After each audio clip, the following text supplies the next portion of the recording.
حضرت علی نے فرمایا کہ خبردار، میں نے رسول اللہ صلی اللہ علیہ وسلم سے سنا ہے، اللہ کے محبوب نے فرمایا کہ آگاہ ہو جاؤ، ایک بڑا فتنہ آنے والا ہے۔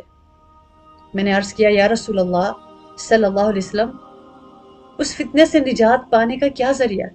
یہ ایسے لوگ ہوتے تھے نا، یعنی جب ان کو بتایا جاتا تھا کہ ایسا فتنہ آنے والا ہے، تو جیسے کوئی ہمیں کہے نا، آٹومیٹکلی ہمیں یہ خیال آتا ہے کہ ہم اپنے آپ کو، اپنی جان کو، اپنے پیاروں کو کیسے بچائیں۔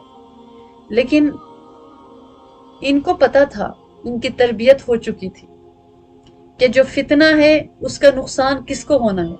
ایمان کو ہونا ہے۔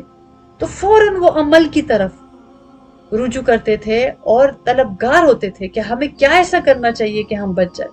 لہٰذا حضرت علی رضی اللہ تعالی عنہ نے بھی درخواست کر لی، سوال کر لیا کہ یا رسول اللہ، اس فتنے سے نجات پانے کا ذریعہ کیا ہے؟